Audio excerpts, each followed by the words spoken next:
এই অসাধারণ মাসের শেষে এসে আমরা সবাই হয়তো এই চিন্তায় বিভোর যে আমাদের ইবাদত, আমাদের উপাসনা কি যথেষ্ট ছিল? আল্লাহ কি আমাদের নামাজে, ভোরে ঘুম থেকে ওঠা আর মনোযোগ দেবার, তার প্রতি যথাযথ দুয়ার ক্ষেত্রে অলসতাগুলো উপেক্ষা করবেন? আমাদের অর্জনের অনুভূতিও হচ্ছে, আবার একই সাথে অনুশোচনাও করছি যে সময়ের যথাযথ সদ্ব্যবহার হয়তো করিনি। আর আমাদের সবারই এই অনুভূতি হচ্ছে, কেউ কারো চাইতে ভালো অবস্থানে নেই আমরা, শুধু আল্লাহই জানেন আমাদের অবস্থা। তাই বাহ্যিক অবস্থা আর এই যে আমি এখানে দাঁড়িয়ে আপনাদের উদ্দেশ্যে কথা বলছি আর আপনারা শ্রোতা হিসেবে আমার কথা শুনছেন, এটা কিন্তু আপনাদের চাইতে আমার অবস্থানকে সম্মানিত বলে প্রমাণ করে না। আমরা সবাই আল্লাহ আজ্জা জাল্লার সামনে একই স্থানে অবস্থান করছি, আর এটা নিয়ে আমাদের সবারই চিন্তা করা দরকার। কিন্তু একই সাথে আমাদের দিনে এমন অনন্য কিছু আছে যেটা আমি আপনাদেরকে বলতে চাই। এই যে আমরা এই মাসকে বিদায় জানাচ্ছি, এটা আমার মতে খুবই গুরুত্বপূর্ণ। আর সেটা হলো ক্ষমার ব্যাপারে আমাদের ধারণা। এই মাসের বড় অনুপ্রেরণাগুলোর একটি হলো মাসটির প্রতিদিনই চাইলে আমরা আল্লাহর ক্ষমা অর্জন করতে পারি, আমাদের জীবন নতুন করে শুরু করতে পারি। এটাই হলো এই মাসের সবচাইতে বড় অনুপ্রেরণা, বড় উপহার। আর প্রত্যেক মুসলিমের এই বিষয়ে ভালোভাবে জানা দরকার, বিশেষ করে এই শেষ দিনগুলোতে। শেষের এই প্রত্যেকটি দিনই হতে পারে যে আপনার খাতা মুছে ফেলা হচ্ছে, আমার খাতা মুছে ফেলা হচ্ছে। আমরা যত গুনাহ করেছি সবকিছু মুছে ফেলা হচ্ছে, নতুন করে আবার শুরু করতে পারছি। আমরা যেন সদ্যজাত কোনো শিশুর মতো হয়ে গেছি, একদম শিশুর মতো। যদি আমরা এই শেষ কিছু দিনের, বিশেষ করে শেষ কিছু রাতগুলোর সঠিক সদ্ব্যবহার করতে পারি, আমাদের এই দৃষ্টিভঙ্গি হওয়া উচিত। কিন্তু একই সাথে দেখতে হবে যে কোরআনে শাস্তিপ্রাপ্ত প্রচুর মানুষের আলোচনা করা আছে। কোরআন ভর্তি জাহান্নামের বর্ণনা। কোরআনে প্রচুর বর্ণনা আছে দুর্নীতিপরায়ণদের, যাদের আমল কবুল হয় না, তাই না? যাদের আমল বিচার দিবসে কেড়ে নেওয়া হবে, তারা বিচার দিবসে বিস্ময় নিয়ে দাঁড়িয়ে আছে। সূরাতুল হাদিদে বিচার দিবসে অনেক মুসলিমদের কথা বলা আছে যারা আতঙ্কগ্রস্ত। তারা মুমিনদের সাথেই দাঁড়িয়ে আছে, জান্নাতের দিকে এগিয়ে যাচ্ছে, আর হঠাৎ করে একটি দেয়াল এসে পড়ল, আর তারা বলবে, আলাম নাকুন মাআকুম, আমরা কি তোমাদের সাথেই ছিলাম না? আমরা তো একত্রে থাকার কথা। আর তারা বলবে, না না, তোমরা আমাদের সাথে নও। যারা জান্নাতের দিকে যাচ্ছে তারা বলবে, বালা ওয়ালাকিন্নাকুম ফাতানতুম আনফুসাকুম ওয়া তারাব্বাসতুম ওয়ারতাবতুম ওয়া গাররাতকুমুল আমানিয়্যু হাত্তা জাআ আমরুল্লাহ ওয়া গাররাকুম বিল্লাহিল গুরুর। এটা কিন্তু খুবই ভয়ঙ্কর আয়াত। জান্নাতের দিকে ধাবমান যারা দেয়ালটির অন্যদিকে আছে তারা বলবে, হ্যাঁ তোমরা আমাদের সাথেই ছিলে, কিন্তু তোমরা নিজেদেরকে ফিতনায় ফেলেছিলে, তোমরা দিনকে গুরুত্ব সহকারে নাওনি। অতারাব্বাসতুম, তোমরা দেরি করেছিলে। তোমরা বলতে যে আমি বদলাবো, আমি হারাম ব্যবসা বন্ধ করব, আমি এই মন্দ কাজটি বন্ধ করে দেব, আমি নামাজকে আরো গুরুত্ব দেওয়া শুরু করব। কিন্তু তোমরা শুধু দেরিই করছিলে, পরে করব, আরেকটু আনন্দ করে নেই। যতদিন বসন্তকাল চলছে, এরপর সিরিয়াস হয়ে যাব। এই জিনিসটি শেষ হলে আমার সন্তানগুলোকে বিয়ে দেবার পর আমি হারাম ব্যবসা ছেড়ে দেব। এসব যা কিছুই ছিল, যত অজুহাতই ছিল, তোমরা শুধু মুলতবি করতে। সেই মানুষগুলো পেছনের লোকদের বলবে, হ্যাঁ আমরা একসাথে নামাজ পড়তাম, আমরা একই এলাকায় থাকতাম, আমরা একে অপরকে সালাম দিতাম, ঈদেও একে অপরকে সাহায্য করতাম, কিন্তু দেখো তোমরা নিজেদেরকে ফিতনায় ফেলেছিলে। অতারাব্বাসতুম ওয়ারতাবতুম ওয়া গাররাতকুমুল আমানিয়্যু হাত্তা জাআ আমরুল্লাহ। আর প্রথমত মিথ্যে আশা তোমাদের ধোঁকায় ফেলেছিল, তারা প্রতারণা করেছে। এর অর্থ কি? তোমরা ভাবতে এতে মন্দ কাজ করার পরেও তোমরা যদি সময় পেয়ে একটুখানি দোয়া করো, একটুখানি নামাজ পড়ো, সেটাই যথেষ্ট। তোমরা ভেবেছো এতটুকুতেই জান্নাতে ঢুকে যাবে। ঠিক যেমন আল্লাহ বলেন, আম হাসিবতুম আন তাদখুলাল জান্নাহ, যেন তোমরা অচিরেই জান্নাতে প্রবেশ করবে। এই ধরনের চিন্তা তোমাদের ধোঁকায় ফেলেছে। অবশেষে আল্লাহর সিদ্ধান্ত এসে গেল, অগররাকুম বিল্লাহিল গুরুর। আর যে ধোঁকা দিত সে খুবই পারদর্শী, সে তোমাদের ধোঁকা দিল, তোমাদের সাথে প্রতারণা করল। তোমরা একেবারেই নিশ্চিত ছিলে যে জান্নাতের গ্যারান্টি পেয়ে গেছো। এই আয়াতগুলো কোরআনে আছে, সেগুলো বেশ ভয়ানক। তো এই ক্ষমা চাবার মাসে যে আমরা আছি, আমরা কি উপায়ে বিভ্রান্তিহীন মানুষ হতে পারি? আমরা কিভাবে নিশ্চিতভাবে জানতে পারি যে আমরা সঠিক পথে যাচ্ছি, যে আমরা আসলে আল্লাহর ক্ষমা ভিক্ষা চাচ্ছি? আর একদিকে আপনারা যদি শুধু এই ধরনের আয়াতই পড়েন, তবে আপনি পুরোপুরি বিষণ্ণগ্রস্ত হয়ে যাবেন যে যাই করি না কেন কিছুই যায় আসে না। আমি জানিও না বিচার দিবসের দেয়ালটি কি ঠিক দিকে থাকবে নাকি ভুল দিকটায়। আমি জানি না আমার তাওবা কি আসলে আন্তরিক নাকি কৃত্রিম। আমি জানি না। তাহলে কিভাবে জানতে পারি? কোরআনের একটি স্থান নিয়ে এত আলিম কথা বলেছেন, কোরআনের এত স্পেশালিস্ট মুতাদাব্বিরিন এটা নিয়ে কথা বলেছেন যে এই স্থানে আল্লাহর ক্ষমাপ্রাপ্তির বিষয়টা সবচেয়ে বিস্তারিতভাবে আলোচনা করা হয়েছে। ইসলামে ক্ষমার দর্শনের পুরো বিষয়টি ব্যাপকভাবে একটি স্থানে আলোচিত হয়েছে। আর আমি এখান থেকে কিছু জিনিস প্রথমে আমার নিজের জন্য, এরপর সবার উদ্দেশ্যে আলোচনা করছি। যেমন এই খুতবার শুরুতেই বলেছি যে আমাদের সবার জন্যই এই আলোচনা। এই আয়াতগুলো সম্পর্কে আমি আপনাদের বলেছি, এর মানে এই নয় যে আমার এগুলোর দরকার নেই, এমন নয় যে আমি জান্নাতের গ্যারান্টি পেয়ে গেছি, আপনারা এখনো পাননি, বরং আমাদের সবার অবস্থা একই। এখানে আল্লাহ তাদের সম্পর্কে বলছেন যারা ইসলাম সম্পর্কে কথা বলে। আল্লাহ বলছেন, ওমান আহসানু কওলাম মিম্মান দাআ ইলাল্লাহ ওয়া আমিলা সলিহান ওয়া ক্বালা ইন্নানী মিনাল মুসলিমিন। আর তার চেয়ে কার কথা উত্তম যে আল্লাহর দিকে মানুষকে আহ্বান জানায় এবং নিজেও সৎ কাজ করে? এর মানে সে নিজেও আমলের ঊর্ধ্বে হতে পারবে না, শুধু কথা বলাই যথেষ্ট না, তার নিজেকেও আমল করতে হবে।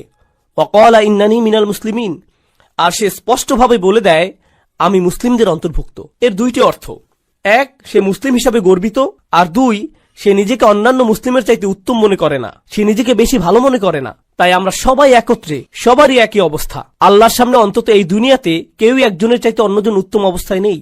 আর শুধু আল্লাহই জানেন যে বিচার দিবসে আমাদের অবস্থা কি হবে, আর আল্লাহ এখনো জানেন আমাদের অন্তরের অবস্থা কেমন। যে আয়াতটি দিয়ে আপনাদের বলতে চাচ্ছি এখানে, তা আশা দিয়ে শুরু হয়। এটা গুরুত্বপূর্ণ, কারণ আমাদের দিন আশা দিয়ে শুরু হয়, ভীতি প্রদর্শন দিয়ে নয়। এটা সাবধানবাণী দিয়ে শুরু হয় না। যদিও আমার খুতবা তাই দিয়ে শুরু হয়েছিল, কারণ আপনাদের অনেকেই ছোটবেলা থেকে সবচেয়ে বেশি যেটা শুনে বড় হয়েছিলেন তা হচ্ছে ইসলাম ভয় প্রদর্শন দ্বারা পূর্ণ। আমাদের দিনে অনেক ভয় দেখানো হয়েছে, এটা করলে আল্লাহ তোমাকে ধরবে। বাচ্চাকাল থেকে বাবা মা এটা বলে আসছে, তুমি হারাম কিছু করলে আল্লাহ তোমাকে অনেক শাস্তি দেবেন, এই ধরনের শাস্তি, জাহান্নামে ওই ধরনের শাস্তি, এই শাস্তি। এগুলো কোত্থেকে শুরু হয়? কুল। নবীজিকে বলতে বলা হচ্ছে কুল, ওদেরকে বলে দিন। এই কুলটি গুরুত্বপূর্ণ, কারণ মুসলিমদের জন্য তখন আশার বাণী তাদের রাসূলের মুখ থেকেই শোনা জরুরি ছিল, সাল্লাল্লাহু আলাইহি সাল্লাম। আর এই সুন্নতের ধারাবাহিকতা রক্ষায় আমরা এই আশা কিন্তু শুধু কিতাব থেকেই পাই না, বরং যারা রাসূল সাল্লাল্লাহু আলাইহি সাল্লামের উত্তরাধিকার বহন করেন তাদের কাছ থেকেও আশা পাই। এই লিগ্যাসি বহনকারী হিসাবে আপনি আমি, আমাদের উচিত ছিল অন্যদের আশার বাণী শোনানো এই কুল শব্দের মধ্যেই। এই কুল শব্দটির মধ্যেই এই বিষয়টা সন্নিহিত। কুল ইয়া ইবাদিয়াল্লাযীনা আসরাফু আলা আনফুসিহিম, তাদেরকে বলে দিন আমার বান্দারা, আমার দাস, আমার বান্দা যারা নিজেদের বিরুদ্ধে চলে গিয়েছো। আরবিতে ইসরাফ মানে সীমা অতিক্রম করা, উচিতের বাইরে চলে যাওয়া। যদি আপনি বেশি খেয়ে খাবার গলা পর্যন্ত চলে এসেছে এমন অবস্থা হয়, তাহলে আপনি খাদ্য গ্রহণে ইসরাফ করেছেন, বেশি খেয়ে ফেলেছেন। যেখানে বেশি খরচ করা উচিত নয় সেখানে অতিরিক্ত খরচ করে ফেললে আপনি খরচে ইসরাফ করেছেন। প্রতিশোধ নিতে গিয়ে কারো উপরে চরের বিপরীতে যদি 10 গুণ চর দিয়ে বসেন, তাহলে আপনি প্রতিশোধ গ্রহণে ইসরাফ করলেন। ইসরাফ মানে বাড়াবাড়ি করে ফেলা। আল্লাহ বলছেন আমার বান্দারা যারা নিজেদের বিরুদ্ধে বাড়াবাড়ি করে ফেলেছো, তারা অনেক ক্ষেত্রে যা করার তার চাইতে বেশি করে ফেলেছে। কিন্তু আল্লাহ বলেননি ইসরাফ কোন ক্ষেত্রে, সম্পদের ইসরাফ নাকি কথাবার্তার ইসরাফ নাকি গাফলতির ইসরাফ। ইসরাফটা কিসের এখানে, বাড়াবাড়ি কোথায় হয়েছে? আল্লাহ এটা নির্দিষ্ট করেননি, কারণ আমরা অনেক কিছুতেই বাড়াবাড়ি করি। আপনি অতিরিক্ত অলস হতে পারেন, আপনি বাড়াবাড়িভাবে রাগী হতে পারেন, আপনি অতিরিক্ত লোভী হতে পারেন, আপনি অনেক কিছুতেই বাড়াবাড়ি করতে পারেন, অনেক কিছুতে অতিরিক্ত করতে পারেন। আর আল্লাহ বলছেন তোমরা যেই বাড়াবাড়ি করে ফেলেছো নিজেদের বিরুদ্ধে, এটা আরেকটা জিনিস। আল্লাহ কিন্তু বলতে পারতেন ইয়া ইবাদিয়াল্লাযীনা আযলামু, যারা পাপ করেছো, যারা ইরতাকাবু সাইয়্যাতু, পাপ কাজ সংগ্রহ করেছো। না, বরং বললেন আসরাফু আলা আনফুসিহিম। এটা কি ইঙ্গিত দিচ্ছে? ইসরাফ হয় যখন কেউ নিজের জন্য বেশি বেশি চায়, আর নিজের জন্য বেশি চাবার কারণে আপনি ভাবছেন এটার ফলে আপনি বেশি কিছু পাবেন। আর আল্লাহ এই আয়াতের বাস্তবতা বলছেন, তিনি বললেন আসরাফু আলা আনফুসিহিম, তিনি লি আনফুসিহিম বলেননি। তিনি বলেছেন তোমরা নিজেদের বিরুদ্ধে বাড়াবাড়ি করেছো, নিজের জন্য করনি। তুমি ভাবছিলে তুমি গিয়ে সীমা অতিক্রম করেছো কারণ এতে তোমার জন্য কিছু থাকবে, কিন্তু বাস্তবতা হলো প্রত্যেকবার এমনটা করার সময় এটা তোমার বিরুদ্ধেই গিয়েছে। আলা আনফুসিহিম লা তাকনাতু মির রাহমাতিল্লাহ। তুমি যদি এটা মেনে নাও আর আমি যদি মেনে নেই যে আমরা কিছু জিনিস বাড়াবাড়ি করেছি, কিছু জিনিসের সীমা অতিক্রম করেছি, তাহলে আল্লাহ বলছেন কোনোভাবেই আশাহত হইও না। এটা হলো সিদ্দাতুল ইয়াইস আল কুনুত, সিদ্দাতুল ইয়াইস, প্রচন্ড হতাশা, খুবই বিষণ্ণতা। এখানে কি শিখতে পারছি? গুনাহ, মন্দ কাজ, এগুলো আমাদেরকে হতাশ করে দেয়। তারা এমন অনুভূতি আনে যে আল্লাহ তো আর আমাকে ক্ষমা করবেন না, আমার অবস্থা তো খুব খারাপ, তাই না? ক্ষমা চাবার অর্থটাই বা আর কি? আমি কি করছি জানেন? আমি কি কি কাজ করি সেগুলো জানেন? আপনি না জানলেই ভালো ভাই, আমি খুবই খারাপ। আর এই সময় ভাবছেন এই সময় এসে ক্ষমা চাবার মানেটাই বাকি। আর আল্লাহ জানেন এই চিন্তাগুলো ও সব মন্দ কাজের থেকে উৎপন্ন হয়। আবার কেউ বলে ক্ষমা চাও নিয়ে আমি আর ভাবতে পারবো না। আসলে যারা ভালো মানুষ তারা তো ইস্তেগফার ইত্যাদি করে, আমি তো অনেক অনেক খারাপ কাজের মধ্যে জড়িত। তাছাড়া এসব থেকে দূরে থাকবো সেটাও না, একেবারেই আশাহীন হয়ে যাও। তাছাড়া এসব থেকে দূরে থাকবো সেটাও আপাতত হচ্ছে না। আল্লাহ বলছেন লা তাকনাতু মির রাহমাতিল্লাহ, নিজেদেরকে আলাদা করে ফেলো না, আশাহত হয়েও না, একেবারেই আশাহীন হয়ে যেও না আল্লাহর ভালোবাসা, যত্ন আর ক্ষমা থেকে। আল্লাহ তোমাকে ভালোবাসা বন্ধ করেননি, তোমার খেয়াল রাখাও বন্ধ করেননি। এমন কখনোই না যে আল্লাহ তোমার প্রতি ক্ষমা দেখাতে আর আগ্রহী নন, এমন কিছুই না। আপনি নিজেকে বলেন আল্লাহ মনে হয় আমাকে শাস্তি দিতেই চান। না, এটা আপনার ধারণা, আল্লাহ বলেননি, আপনিই বলছেন। আল্লাহ কোরআনে কখনোই বলেন না যে আপনাকে শাস্তি দিতে চান, বরং তিনি উল্টোটাই বলেন মা ইয়াফআলুল্লাহু বিআযাবিকুম, আপনাকে শাস্তি দিয়ে আল্লাহর কি লাভ? তিনি কেন শাস্তি দিবেন আপনাকে? হুবহু এটাই বলেছেন আল্লাহ। দেখুন, কিছুদিন আগেই অসাধারণ এক হাদিস পড়েছি, এটা আমার দৃষ্টিভঙ্গি একেবারেই বদলে দিয়েছে। আপনাদেরকে এটা আগেও বলেছি যে আল্লাহ আমাদের সকলের জন্যই জান্নাতে ঘর বানিয়েছেন, প্রত্যেকটি মানুষের জন্যই, মুসলিম বলেন অমুসলিম বলেন সবাই, আমাদের প্রত্যেকের জন্যই জান্নাতে একটি বাড়ি বানানো আছে, আমাদের জন্যই অপেক্ষা করছে, একটি পরিবার অপেক্ষা করছে সেখানে। কেউ কেউ পরিবার বলতে বোঝেন যে তিনি আপনার আর আপনার পরিবারের জন্য জান্নাতের গ্যারান্টি আগেই দিয়ে রেখেছেন। শুধু কিছু মানুষ যেতেই চায় না, কিছু মানুষ জান্নাতেই যেতে চায় না, আর তাই জান্নাতে অনেক খালি বাসা পড়ে থাকবে যখন মানুষজন যাবে। আর আল্লাহ বলছেন এই ঘরগুলো উত্তরাধিকার হিসেবে মুমিনদেরকে দেয়া হবে। উলাইকা হুমুল ওয়ারিসুন, সেগুলোকে মুমিনদের জন্য উত্তরাধিকার হিসেবে দেয়া হবে। যারা নিজের পরিবার সহ জান্নাতে আনন্দ করতে চায়নি তাদের ঘর। আল্লাহ কোরআনে বলছেন আল্লাযীনা খাসিরু আনফুসাহুম ওয়া আহলিহিম ইয়াওমাল কিয়ামাহ, যারা নিজেদের আর নিজেদের পরিবারকেও হারিয়ে ফেলেছে বিচার দিবসে। নিজের পরিবারকে কিভাবে বিচার দিবসে হারিয়ে ফেলে? কারণ পরিবার তো অপেক্ষাই করছিল, পরিবার তো জান্নাতেই ছিল, সুন্দর এক জীবন তো ছিল ওখানে। তাই আল্লাহ আযজা ওয়া জাল্লা এই আয়াতে বলছেন ইন্নাল্লাহা ইয়াগফিরুয যুনুবা জামিআ। দয়া করে খোলা কানে এই আয়াতগুলো শুনুন। রমজানের আর যে কয়দিন বাকি আছে সেগুলোর সুযোগ নিন, নিজেদের জন্য আর আপনার পরিবারের জন্য হলেও।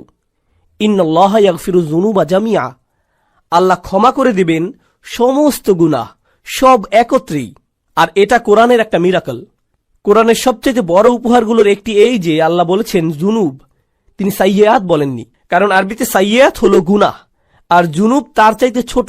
আর আল্লাহ বলছেন তিনি ছোটগুলোকেও ঢেকে রাখবেন।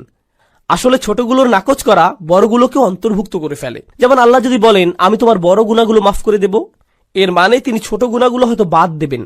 তিনি বলছেন আমি তোমার ক্ষুদ্রতম গুনাহটিকেও ক্ষমা করব, তোমার আমলনামা এতই পরিষ্কার করে দেব যে তাতে একটুও দাগ থাকবে না, সবকিছু চলে যাবে। জামিআন, সবকিছু একত্রেই।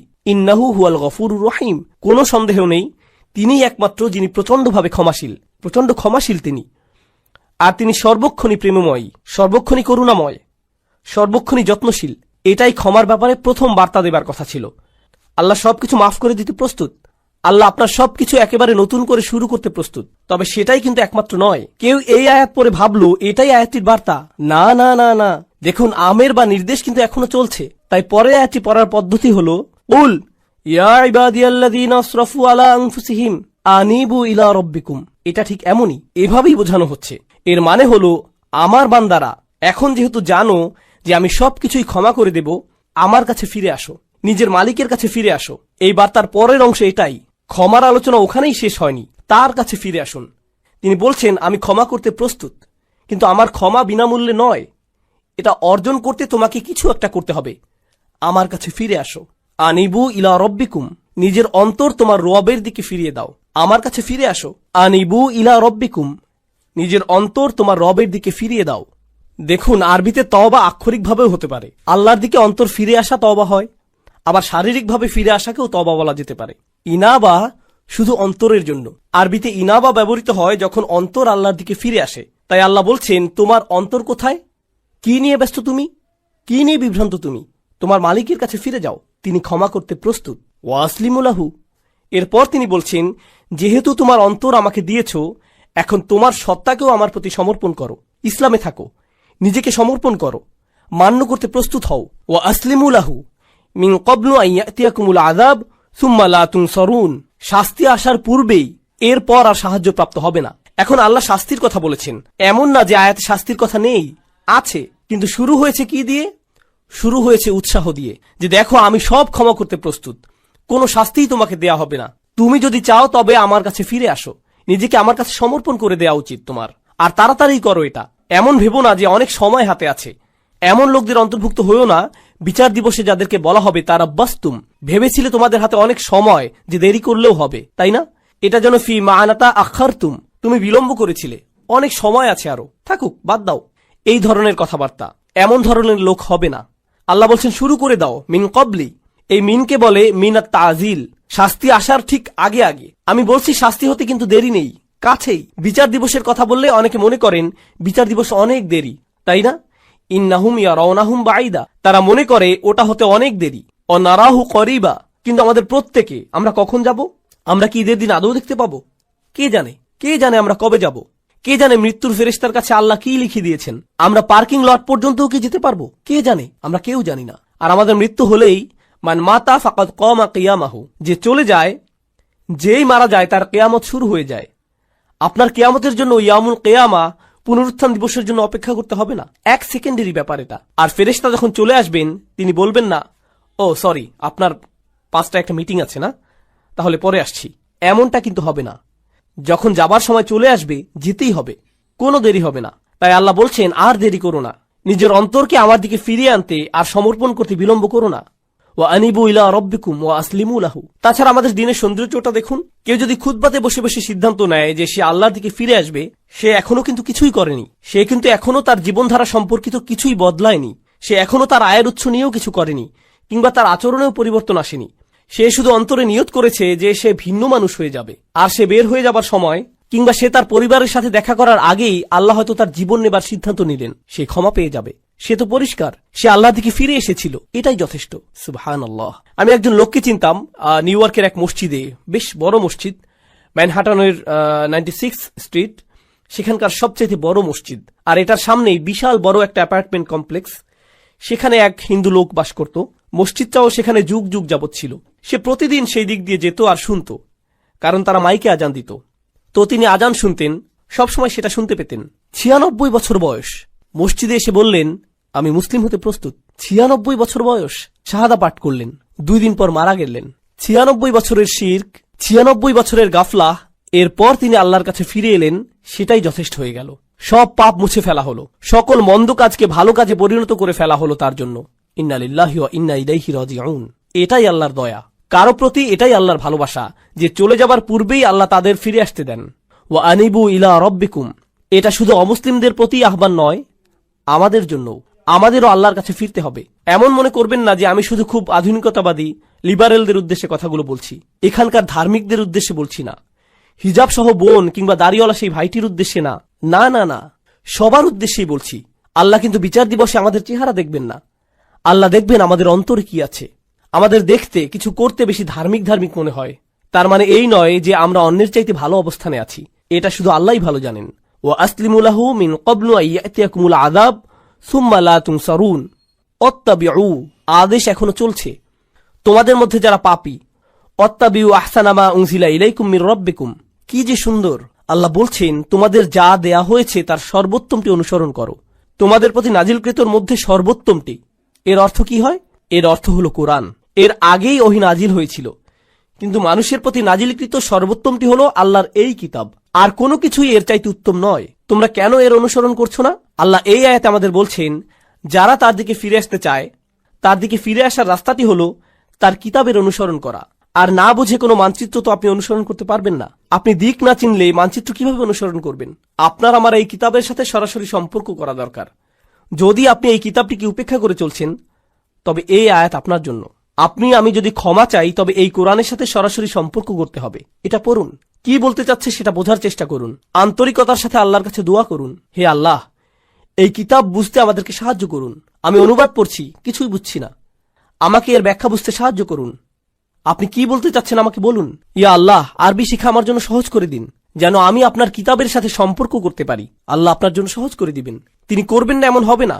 সমস্ত মানব জাতির প্রতি এটা খোলা দাওয়াত। তিনি বলেছেন তিনি সহজ করে দিবেন। আমি তো এটা আপনার জন্য সহজ করে দিতে পারবো না, আল্লাহ পারবেন। ওয়ালাকাদ ইয়াসসারনাল কুরআনা লিযিকরি। তিনি বলছেন আমরা তো কোরআন সহজ করে দিয়েছি। তিনি বলেননি লিল আরব। তিনি শুধু আরবদের জন্য সহজ করে দেননি, বরং পুরো মানব জাতির জন্য সহজ করেছেন। এটাই তার ওয়াদা। তাই তাকে কিছু আন্তরিকতা দেখান, নিজের পক্ষ থেকে কিছু প্রেরণা দেখান যে আপনি প্রস্তুত, যে আমিও ফিরে যেতে চাই। আপনি দেখতে পাবেন দরজা তার থেকেই খুলে আসছে। অত্তাবিউ আহসানা মা উনজিলা ইলাইক মির রাব্বিকুম। যা পাঠানো হয়েছে তার সর্বোত্তম অনুসরণ করো।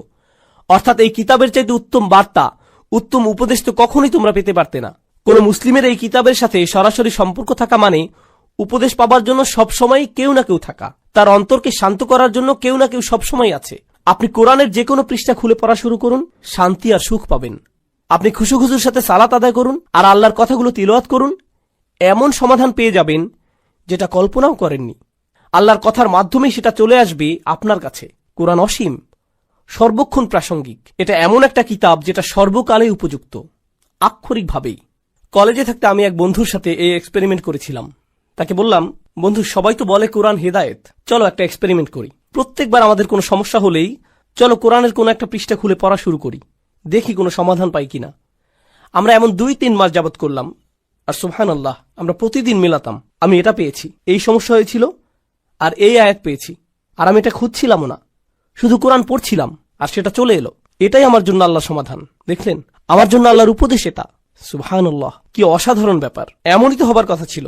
আমাদেরকে দেয়ার এর চাইতে উত্তম আর সুন্দর জিনিস আর কি হতে পারে, তাই না? এরপর আল্লাহ বলছেন, ওয়াত্তাবিউ আহসানা মা উনজিলা ইলাইক মির রাব্বিকুম মিন ক্বাবলি আন ইয়াতিয়াকুমুল আযাবু বাগতাতান ওয়া আনতুম লা তাশউরুন। শাস্তি তোমার উপর আসার আগেই, হঠাৎ করে, তুমি কিছু বোঝার আগেই। অন্য কথায়, যারা আল্লাহর কথাগুলো জানে এরপরেও আল্লাহর দিকে ফিরে আসার চিন্তা করে না, তাদের শাস্তি তো আসবেই, কারণ আল্লাহ তো তাদের রাস্তা দেখিয়েছেন।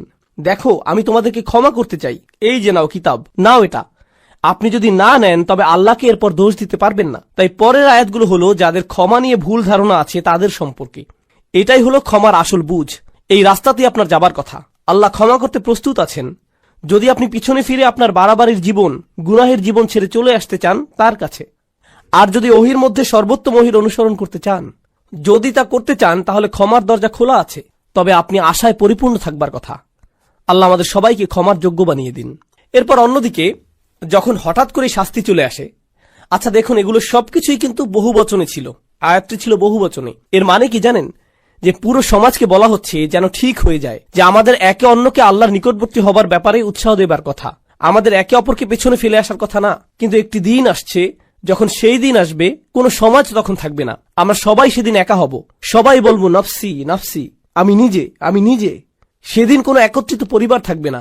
দেখুন, আমরা পরিবার সহ বেড়াতে যাই, সবাই মিলে একত্রে গাড়িতে উঠি, সবাই একসাথে যাই, কিন্তু সেই সফরে সবাই একাই ভ্রমণ করবে। আপনি আপনার পরিবারের সাথে থাকবেন না, এমনটা আর হবে না। আর সেই দিনে, এখন আয়াতগুলো সব এক বচনে, তাই সে বলছে, আন তাকুলা নাফসুন ইয়া হাসরাতা আলা মা ফাররাততা ফি জামবিল্লাহ ওয়া ইন কুনতু লামিনাস সাখিরিন। এই আয়াতগুলো এতটাই প্রাসঙ্গিক, আল্লাহে, আমি অনেক ইমেইল পাই যাদের এমন কোন সমস্যা, আমি তো অবাক। ১,৫০০ বছর পরেও সমস্যাগুলো বদলে যায়নি। সেদিন এমন লোকও থাকবে যারা বলবে, হে আল্লাহ, ইয়া হাসরাতা, শেষের আটি ইয়াতেও রূপান্তরিত হতে পারল না, কারণ ইয়া মুস্কি হাসির কাছাকাছি।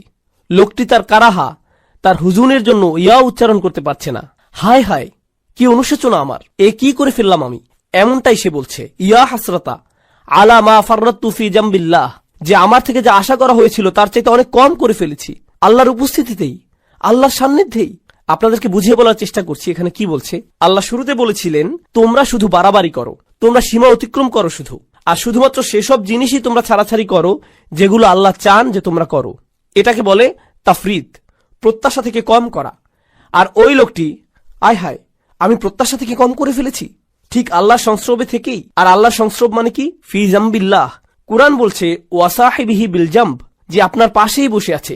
জামব মানে আল্লাহর ঠিক সাথেই। আপনি মসজিদের কাছেই থাকতেন, আপনি মুসলিমদের পাশেই বসে আল্লাহর কিতাব থেকে উপদেশ শুনতেন, আপনি কোরআনের তেলাওয়াতও শুনতে পেতেন, আপনার পরিবারের লোকেরা আপনাকে নসিহত দেওয়ার চেষ্টা করত, আর সবাই আপনাকে এভাবে আল্লাহর সংস্রব দিত। আল্লাহর সংস্রব মানে প্রথমত আল্লাহ নিজেই নিকটবর্তী, ফাইন্নী করিব। দ্বিতীয়ত যারা আপনাকে আল্লাহ স্মরণ করিয়ে দিত তাদেরকে দূরে ঠেলে দিতেন। আরে যা করছি যাও তো, আরে যা করছি করতে দাও তো, আমি কি করব তোমাকে বলতে হবে না, উপদেশ দেওয়া বন্ধ করো, আমার দরকার নেই উপদেশের, আমি ঠিক আছি, ভালোই আছি, আমার বাণী শোনার দরকার নেই এখন। লোকটি বলছে, হায় হায়, কি করলাম আমি কিভাবে শৈথল্য করলাম, আমি সহজেই উতরে যেতে পারতাম। এরপর সে কারণ দর্শাচ্ছে। তরুণ ভাইয়েরা, দয়া করে শুনুন, সে কারণ দিচ্ছে কেন সে শৈথিল্যতা করেছিল। সে বলছে, ওয়া ইন কুনতা লামিনাস সাখিরিন, আমি ঠাট্টা বিদ্রুপকারীদের মধ্যে অন্তর্ভুক্ত ছিলাম, আমি এই সব কিছুকে কৌতুক মনে করেছিলাম, আমি এই সব কিছুকে হাওয়ায় উড়িয়ে দিতাম। ধুর, নসিহতের প্রতি এমনই আচরণ করতাম, আক্ষরিকভাবেই সাখির, আমি পাত্তাই দিতাম না। অনেক মানুষ আছে না আল্লাহর ক্ষমার উপর ভরসা হারিয়ে ফেলে। এই আয়াত তার পরের ধাপ বলছে, এটা যারা ক্ষমাকে পাত্তাই দেয় না তাদের কথা বলছে। তারা মনে করে এসব মজা, কিসের জন্য ক্ষমা, ও বিচার দিবস, আচ্ছা, এটাকে তারা গুরুত্বই দিত না। এখন এই লোক বিচার দিবসে দাঁড়িয়ে চিৎকার করছে, হে আল্লাহ, কিভাবে আমি এটাকে পাত্তা না দিয়ে থাকলাম, এটাকে কেন কৌতুক মনে করলাম। এরপর দ্বিতীয় ধরনের লোক, আও তাকুলা লাউ আন্নাল্লাহ হাদানি, দ্বিতীয় ধরনের লোক বলছে, ইস, যদি আল্লাহ আমাকে হেদায়েত দিতেন, এটা আল্লাহর দোষ, তিনি যদি আমাকে হেদায়েত দিতেন তাহলে লাকুনতা মিনাল মুত্তাকিন, তাহলে আমি মুত্তাকিদের অন্তর্ভুক্ত হতাম। আল্লাহ সিদ্ধান্ত নিয়েছিলেন যে আমি বিদ্রুপকারী হব, আল্লাহরই সিদ্ধান্ত যে আমি নামাজ পড়িনি, আল্লাহ ঠিক করেছিলেন যে আমি অলস থাকব, তিনি ঠিক করেছিলেন আমি বদরাগী হব, এটা তো আমার দোষ না, এটা আল্লাহর দোষ। এটাও সে বিচার দিবসে বলছে। সে এই দুনিয়াতে মিথ্যুক ছিল, আখিরাতেও মিথ্যুক। তুমি আল্লাহর উপরে চাপিয়ে দিচ্ছ, হ্যাঁ, যেন সব দোষ তারই, যেন তারই সব দোষ, যেন তোমার কোনোই দোষ নেই। সুবহানাল্লাহ, এটা তো অন্য কারোর জন্য করো না। কেউ রাস্তায় তোমাকে আটকে দিল, আল্লাহর দোষ। এই লোক, সে তো গাড়ি চালাতেই জানে না, দেখে চালাতে পারে না, তাকে ফাইন করা উচিত। তাকে কেন দোষ দিচ্ছ? নিজেকে তো দোষ দাও না, তাই না? আপনি কোনো গ্রোসারি দোকানে গেলেন, ক্যাশ রেজিস্টারে গিয়ে টাকা পরিশোধ করছেন। এখন সেই লোক টাকা ফেরত দিল না, 10 টাকা ফেরত পাবেন আপনি, সেটা সে দিল না। এই যে আমার 10 টাকা কই? সে বলল এটা তো আল্লাহর দোষ, আল্লাহ ঠিক করেছেন আপনি টাকাটা পাবেন না। কি বলছেন আপনি? আমার 10 টাকা ফেরত দিন। অন্য মানুষদের কাজে তাদেরকে দোষ দিতে আপনি ঠিকই জানেন, কিন্তু যখন নিজের বিষয় আসে তখন বলেন না না না, আল্লাহ সিদ্ধান্ত করেছেন যে আমি মন্দ কাজ করব। আসলেই মুনাফিক। এভাবেই চলবেন আপনি? এই অজুহাতের পেছনেই লুকাবেন আপনি? এই কথা বিচার দিবসেও বলছেন? আমি তো মুত্তাকিই হতাম যদি আল্লাহ হেদায়েত দিতেন। তিনি আমার গোমরাহির সিদ্ধান্ত নিয়েছেন, পুরোটাই আমার তাকদীর।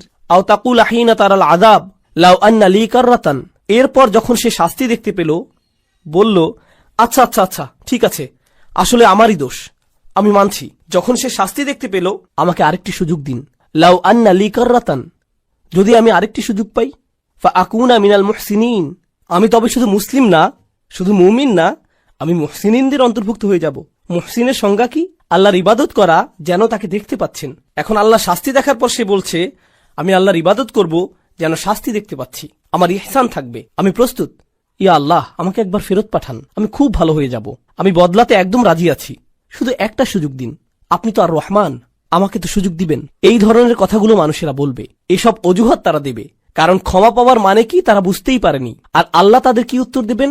খুতবা শেষ করতে করতে বলছি, বালা, না না না, বরং উল্টো। প্রথম যেই লোকটি বলেছিল ইয়া আল্লাহ আমার শৈথল্য হয়ে গিয়েছে, আমি দুঃখিত, না, আপনার দুঃখিত হওয়াতে কিছু যায় আসে না। দ্বিতীয় লোকটি যে বলল যদি আল্লাহ আমাকে হেদায়েত দিতেন তবে আমি ঠিক থাকতাম, আল্লাহ বলছেন এই যুক্তি এখানে চলবে না। বালা, ইয়া আল্লাহ আমাকে আরেকটি সুযোগ দিন, এবার ঠিকই ভালো হয়ে যাব, সত্যি বলছি, এবার সবকিছু ঠিকঠাক মতো করব, খুবই গুরুত্ব সহকারে করব, আর ঠাট্টার পাত্র বানাবো না এবার। আল্লাহ বলছেন না, সেই সময় শেষ। আমি তোমাকে বার্তা পাঠিয়েছিলাম যে আমি সব মাফ করে দিব, কিন্তু তুমি পাত্তা দাওনি, তুমি ছুঁড়ে ফেলেছিলে, সেই আমন্ত্রণে থুথু দিয়েছিলে, তুমি এটাকে কৌতুক ভেবেছিলে, সেটা তোমার দোষ, সব তোমার দোষ। আল্লাহ বলছেন বালা কদ জাআতকুম আয়াতি, আমার আয়াত এসেছিল তোমার কাছে, আর এটা এক বচনে। এর মানে কি জানেন? ওহী রাসূলুল্লাহ সাল্লাল্লাহু আলাইহি সাল্লামের কাছে এসেছিল, কোরআন তার কাছে এসেছিল, আর তার মাধ্যমে আপনাদের সবার কাছে আলাদা আলাদা করে। আল্লাহ বলছেন যা আতকা আয়াতি, যা আতকা আয়াতি, আমার আয়াত তোমার কাছে এসেছিল, আর তোমার কাছে, আর তোমার কাছে। আর এটা আতাতকা আয়াতিও নয়, বলছে যা আতকা আয়াতি। যা মানে অনেক দূর থেকে আসা।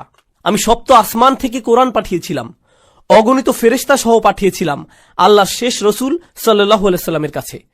তিনি রক্তাক্ত হয়েছিলেন যেন তুমি একদিন কোরআন পড়তে পারো, আমরা যেন কোরআন তেলাওয়াত করতে পারি। এজন্য মানুষ জীবন দিয়েছে, মানুষ জীবন বিকিয়ে দিয়েছে, যেন একদিন মানুষ লা ইলাহা ইল্লাল্লাহ বলতে পারে, যেন একদিন কিতাবটি খুলে ফাতিহা পড়তে পারি। সে আয়াত তোমার কাছে এসেছিল, ফাকাযযাবতা বিহি, আর তুমি ভেবেছিলে এই সবকিছু মিথ্যে, সেগুলো উপেক্ষা করেছো। অস্তাকবারতা, তুমি অহংকারপূর্ণ ছিলে, আমার বাণীর প্রতি আর আমার কিতাবের প্রতি অহংকার করেছিলে। এত দূর থেকে আসা বার্তাকে উপেক্ষা করার সাহস করেছো তুমি, এটাই তুমি ছিলে না? ওয়া কুনতা মিনাল কাফিরিন, তুমি তো সবসময় কাফির ছিলে। চাইলে এখন আল্লাহর কাছে এসে সারাদিন ধরে কাঁদতে পারো। এটাই হলো ক্ষমার প্রকৃত বুঝ। আল্লাহর আয়াত আমাদের সবার কাছে এসেছে। এই মাসে আমরা ওহী আগমন উদযাপন করি, এই মাসে আমরা বলতে পারি ইয়া আল্লাহ আপনার আয়াত এসেছে আমার কাছে, আমাদের সবার কাছে আপনার আয়াত এসেছে। আর আমরা এগুলোর প্রতি অহংকারী হব না, আমরা এগুলো উপেক্ষা করব না, আমরা গুরুত্ব সহকারে নেব সেগুলো। কোরআনের সাথে আপনার সম্পর্ক এই মাসেই ঠিক করুন, যেন মাস শেষ হবার পরেও সেটা চালিয়ে যেতে পারেন, সেসব মানুষদের অন্তর্ভুক্ত হন। দোয়া করি যেন আমি তাদের মধ্যে হতে পারি, যেন আপনারা তাদের মধ্যে হতে পারেন, যেন আল্লাহ আমাদের জন্য কোরআনের সান্নিধ্যে যাওয়াটা সহজ করে দেন। যত দিন যায় আরো কাছে যেন যেতে পারি, অলসতা যেন আমাদের কখনো ছুতে না পারে। এই উপহার, এই ভালোবাসা কোরআনের প্রতি যা আল্লাহ আমাদেরকে দিয়েছেন, সেটা যেন আমরা সবার কাছে ছড়িয়ে দিতে পারি, সেই দোয়া করছি। এই উপহারের মহত্ব ও গুরুত্ব যেন আমরা আমাদের সন্তানদের মাঝে ছড়িয়ে দিতে পারি, তাদের মধ্যেও যেন এই ভালোবাসা গড়ে ওঠে। আপনার বাচ্চাকে ভিডিও গেম কিনে দিলে কত খুশি হয় খেয়াল করেছেন? তাদের চেহারার আনন্দ লক্ষ্য করেছেন? ঈদ আসছে, তাদেরকে আমরা খেলনা দেব, তখন তাদের চেহারার আনন্দ দেখেন, কত খুশি তারা, কিভাবে চিৎকার করছে। এটাকে আরবিতে ফারাহ বলে। আল্লাহ কোরআন সম্পর্কে বলছেন ফাবিযালিকা ফালিয়াফরাহু, এই কোরআনের কারণেই তোমাদের উচিত খুশিতে উৎফুল্ল হওয়া। কোথায় সেই খুশি? কোরআন নিয়ে সেই আনন্দ কোথায়? আমাদের কিভাবে নবীজি সাল্লাল্লাহু আলাইহি সাল্লাম বলবেন, ইয়া আহলাল কোরআন, হে কোরআনের মানুষ, কোরআনের লোকজন, সেটা কোথায়? আজকেই ঠিক করার সময়। কালকের জন্য অপেক্ষা করবেন না, আজ রাতের জন্য অপেক্ষা করবেন না। কোরআনের মানুষ হয়ে যান, আল্লাহর নিকটবর্তী হবার মতো মানুষ হয়ে যান, তার ক্ষমা অর্জন করে নিন, তার আমন্ত্রণ গ্রহণ করুন। আল্লাহ যেন আমাদের সবাইকে তার ক্ষমা, তার ভালোবাসা, তার করুণার যোগ্য বানিয়ে দিন। যেন আল্লাহ আয্যা ওয়া জাল্লা আমাদের সবাইকে, আমাদের সন্তানদেরকে, আমাদের পিতামাতা, আমাদের আত্মীয়দের তার জান্নাতে প্রবেশ করিয়ে দিন। আল্লাহ আয্যা ওয়া জাল্লা যেন সকল মুসলিমদের সকল ভুল মাফ করে দেন। আল্লাহ আয্যা ওয়া জাল্লা যেন সমস্ত রোজা, সকল ইবাদত কবুল করে নেন, এমনকি যেগুলো ভুলে ভরা, অলসতায় ভরা সেগুলোও। আল্লাহ যেন আমাদের সবাইকে তেমন বানিয়ে দিন। বিচার দিবসে তার ছায়ার নিচে দাঁড়ানোর তৌফিক দিন। বারাকাল্লাহু লি ওয়া লাকুম ফিল কুরআনিল হাকিম ওয়া নাফা'নি ওয়া ইয়্যাকুম বিল আয়াতি ওয়াজ যিকরিল হাকিম। আসসালামু আলাইকুম ওয়া রাহমাতুল্লাহি ওয়া বারাকাতুহু।